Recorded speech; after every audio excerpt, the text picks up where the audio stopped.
Turn the car around, Irving. Right now. My voice came out so sharp that even I barely recognized it.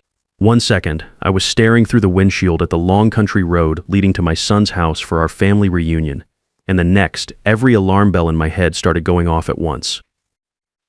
30 years managing construction sites teaches you to spot when something's not right. And brother, this was not right. My wife, Denise, glanced at me, confused, then looked back at the road. Irving, what's wrong? She asked. Please, I said.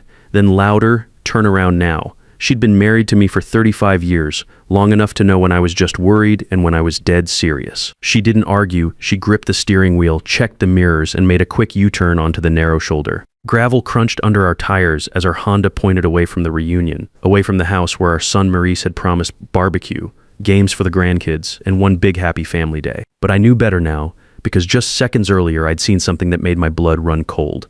A black pickup truck was parked behind a row of pine trees near the end of Maurice's driveway, where no guest would ever park. 2 men stood beside it, and they weren't carrying casserole dishes or folding chairs. They were positioned like security, like site supervisors, watching for the concrete truck to arrive. They were watching the road, watching our car, and one of them had lifted his phone to his ear the moment he spotted us coming. Then Maurice had stepped out onto his front porch, looked straight at our car, and didn't wave, didn't smile, just watched with the same calculating expression I'd seen him use when he was bidding jobs, sizing up the situation, figuring out his next move. My name is Irving Patterson. I'm 58 years old, retired construction project manager, father of 2, grandfather of 3.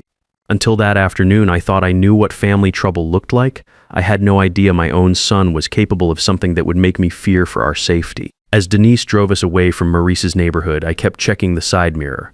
No one was following us yet, but that didn't calm my nerves. My chest felt tight, like when you're reviewing blueprints and spot a structural flaw that could bring down the whole building.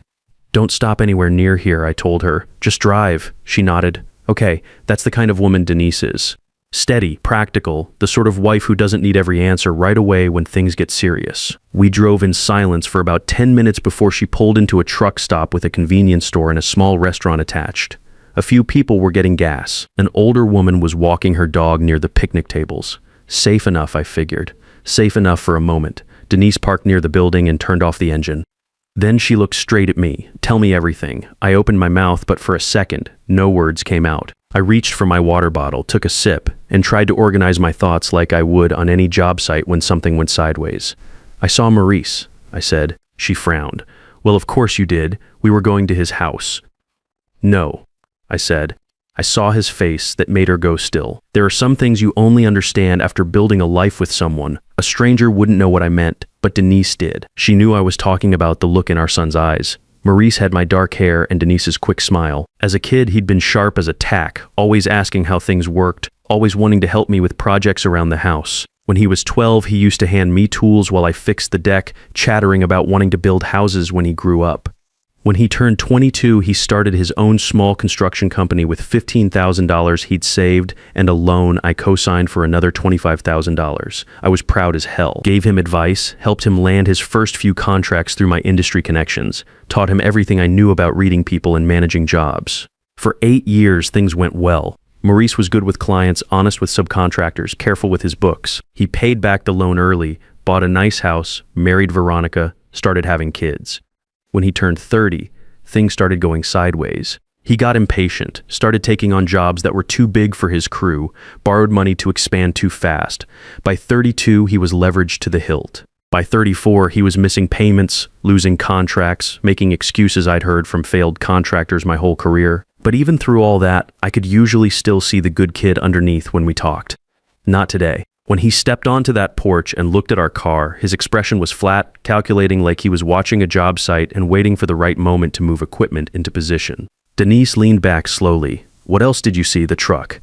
2 men. I swallowed hard. They were positioned like security, Denise, like they were watching for us specifically. Her eyebrows pulled together. You're sure? 35 years on construction sites, I said. You learn to read positioning, learn to spot when someone's coordinating a job. The truck was hidden but had clear sight lines to the road. The men were dressed casual but standing formal, and Maurice looked at them before he looked at us. She stared through the windshield at the empty parking lot. Could it be some kind of work thing? Maybe he hired help for the party setup? I wanted that to be true more than anything, but my gut was telling me different. You didn't see his face. I said quietly. That wasn't a son waiting for his parents. That was a man waiting for a job to start. Denise exhaled slowly. Then we called the police. The words should have made me feel better. Instead, they twisted my stomach into knots. Because if we called the police, I'd have to explain the thing I'd been ignoring for the past 2 months. And ignoring problems, I was learning, is how they grow from manageable to dangerous. I looked down at my wedding ring. There's something I should have told you, I said. Her face changed immediately. Not angry, just alert. What is it? Before I could answer, my phone buzzed. Maurice's name lit up the screen. My whole body tensed. Denise looked at the display, then back at me. You don't have to answer if you don't want to, but I knew I needed to hear his voice. I pressed accept and put it on speaker. Dad.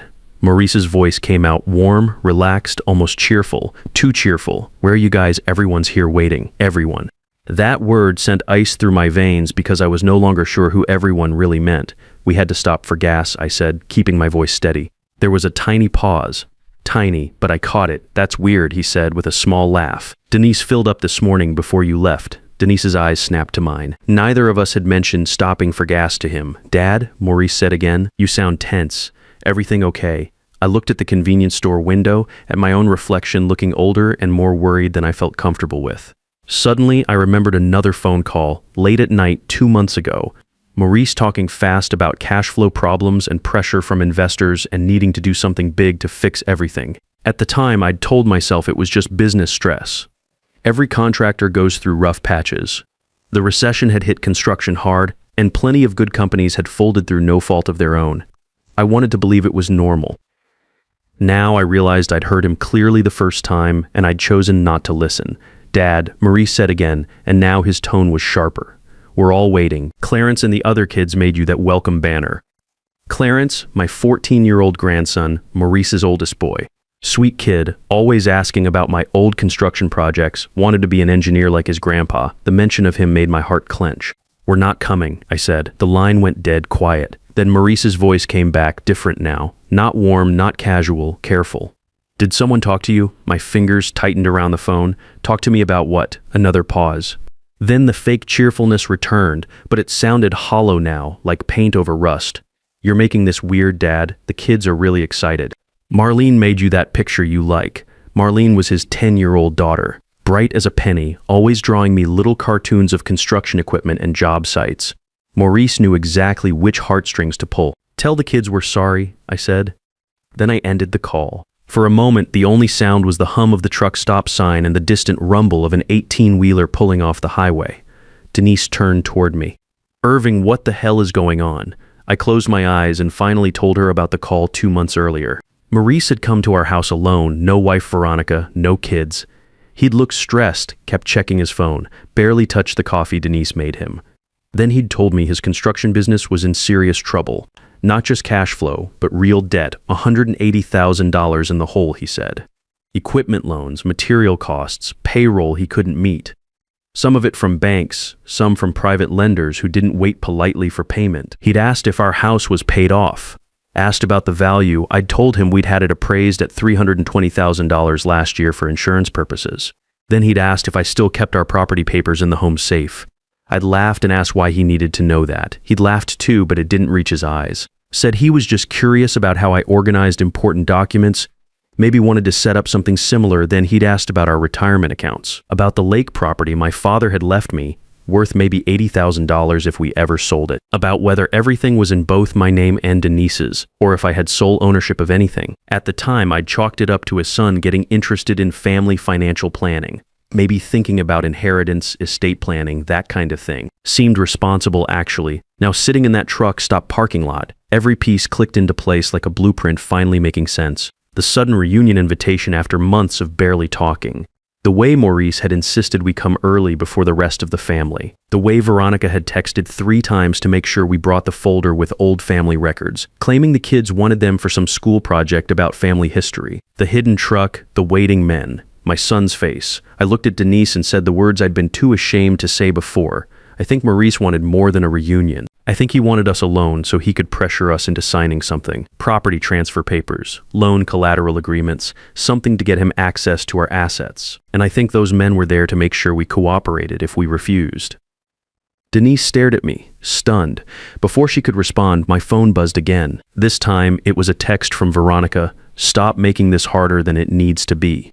Come back now or Maurice will have to handle this differently." My blood turned to ice. Denise read it over my shoulder and her face went pale. "Handle it differently," she whispered. What does that mean? At that exact moment, a black pickup truck turned off the highway and rolled slowly into the truck stop parking lot. When the driver's door opened, I saw one of the men from Maurice's driveway step out and look directly at us. "That's what it means," I said grimly. Denise saw him too. She didn't scream, didn't panic. She just reached for the car keys and said in a low voice, "Get down." I slid lower in my seat as my phone started ringing again. Through the side window, I watched boots crossing the cracked asphalt, slow and deliberate, like someone who believed they had all the time in the world. The man was tall, broad-shouldered, wearing a brown jacket and a baseball cap pulled low. I couldn't see his whole face, but I didn't need to. This was one of the two men who'd been watching Maurice's driveway like site foremen waiting for the crew to show up. Denise started the engine. The pickup truck stopped 2 spaces away, blocking our easiest exit route. The man lifted one hand like he was greeting old friends, but his smile had all the warmth of a contract negotiation gone bad. "He's trying to box us in," I muttered. Denise put the car in reverse. The man's friendly expression disappeared. Then another truck appeared at the parking lot entrance behind us. "They've got us trapped," I whispered. "Not yet they don't," Denise said grimly. She turned the wheel hard, backed up over the curb, and cut across a patch of grass behind the convenience store. The car bounced so hard I grabbed the door handle. In the mirror, I saw a trash can fly sideways as we clipped it. The black truck roared to life behind us. We shot past the restaurant and onto a side road that ran parallel to the highway. Gravel sprayed from our tires like buckshot. My wife isn't normally an aggressive driver, but in that moment she drove like someone who understood that following traffic laws was less important than keeping us alive. I twisted around and looked back. The truck was following us, maybe 200 yards behind, close enough that I could see dust rolling off its hood. "Call 911, Denise said, her voice tight but steady. My hands shook as I dialed. The operator answered, calm and professional, and I tried to explain through my racing pulse that we were being followed near County Road 47, that we had reason to believe men were trying to intercept us, that our son's family reunion might have been some kind of setup. Even to my own ears, it sounded crazy. But the operator stayed on the line, asked me to keep describing our location and the vehicle following us. I did. I read street signs, described the truck, told her there were at least 2 men involved. "Sir, can you tell me why you believe these individuals want to intercept you?" she asked. "Financial fraud," I said. "We think our son was planning to force us to sign property transfer documents." That got her attention. Her voice sharpened. "Are you in immediate physical danger?" I looked back at the truck, now maybe 150 yards behind us. "Yes, I think we are." The road curved through farmland and scattered trees. The truck was gaining on us close enough now that I could make out the driver's face in the windshield. Then it sped up. "They're getting closer," I said. "I see them." Denise's knuckles were white on the steering wheel. Ahead of us, the road split. One direction led toward town, the other cut through rural countryside toward the interstate. Denise took the town route without hesitation. The 911 operator said deputies were on the way, but the nearest patrol car was still 8 minutes out. 8 minutes felt like forever. Then my phone started ringing again. "Maurice, put it on speaker," Denise said. I answered. "Dad, stop this right now," Maurice said, and all pretense was gone from his voice. He sounded desperate, angry, scared. "You sent men after us?" I said, staring ahead at the road. "I sent friends to bring you back before you ruin everything." He snapped. "Ruin what? Your plan to rob us? It wasn't supposed to be like this," he said. That hurt worse than if he'd just admitted it outright. Not because it made things better, but because it proved this was all real. "Then tell me what it was supposed to be," I said. Maurice's breathing came through the speaker, hard and uneven. In the background, I could hear voices. Veronica saying something sharp. A child laughing somewhere far away. That almost broke me. My grandkids were there near whatever ugly thing their parents had planned. Then Maurice spoke again, quieter now. "You were just supposed to sign some papers. Temporary stuff, emergency loan collateral agreements." It was only until I could fix the business mess. "What papers?" I demanded. "Property transfer forms, temporary liens, just enough to satisfy the creditors until I could get back on my feet." Denise made a sound of pure disgust. I felt like I'd been punched in the stomach. "You invited us to a family reunion so you could force us to sign away our home as collateral for your debts." "It's not just the house," Maurice burst out. "You don't understand. I'm drowning here, Dad. These people don't mess around. The bank debt is one thing, but the private money, they want $180,000 plus 2 months of penalty interest. That's another $15,000. And if I don't have it by next week, they're talking about taking everything. The business equipment, the house, they even mentioned coming after family assets. So you thought you'd throw us to them instead. There was silence. Then he said something I'll never forget. You were never going to lose anything if you just cooperated. The papers were temporary. I would have paid everything back once the Miller Boulevard project came through. The word cooperated told me everything. It meant he'd expected resistance. It meant the men weren't just for show. It meant he'd planned for intimidation from the start. I don't know who you are right now, I said quietly. His voice cracked. Dad, please, if you go to the police, I'm finished. Veronica doesn't know about all of it. The kids don't understand. This could destroy the whole family. No, I said, you already did that. I ended the call. We'd reached the outskirts of town now. A gas station, a pharmacy, a few small businesses, normal people going about their Saturday afternoon. The black truck had fallen back, maybe worried about witnesses and security cameras. The 911 operator directed us to pull into the pharmacy parking lot and wait near the entrance. Denise parked under a bright light by the front doors where anyone inside could see us through the windows. The truck drove past once, slowly, then disappeared down a side street. I sagged back in my seat, feeling like I'd aged 10 years in the past hour. 2 sheriff's vehicles arrived within minutes. The lead deputy was a woman in her 40s with sharp eyes and a no-nonsense manner. Deputy Rodriguez, according to her name tag. They listened carefully while we explained what had happened, and I could see her taking mental notes as we talked. When I showed her the text from Veronica, her expression hardened. When I played back the recorded 911 call with Maurice's voice on it, she wrote down every word he'd said about the $180,000 debt and the property transfer documents. Then came the hard part. I had to tell them about the conversation 2 months earlier, about Maurice asking strange questions about our safe, our property records, our will, about the survey documents that had gone missing from our home office, about the key Maurice still had for emergencies. Has your son been under financial stress? Deputy Rodriguez asked. I explained about the failed construction business, the $180,000 in debt split between bank loans and private lenders, the pressure from creditors who didn't wait politely for payment. I told her about the Miller Boulevard project that Maurice kept saying would fix everything if he could just hold on long enough to bid it. Within 2 hours, they'd gone to Maurice's house. Most of the family guests had been sent away. The kids were safe with neighbors while police sorted everything out. Maurice wasn't there. He'd left before the deputies arrived. But Veronica was, and she had a story about misunderstandings and business associates who were just helping with party setup. However, they found several blank property transfer documents on the dining room table, along with copied records from our home files. One of those papers included what looked like practice attempts at forging my signature, Irving Patterson, written over and over in Maurice's handwriting, getting closer to my actual signature each time. They also found the metal lockbox Maurice had taken from our garage, the one he thought contained the original deed to our $80,000 lake property, the deed that had actually been moved to our bank's safety deposit box 6 years earlier.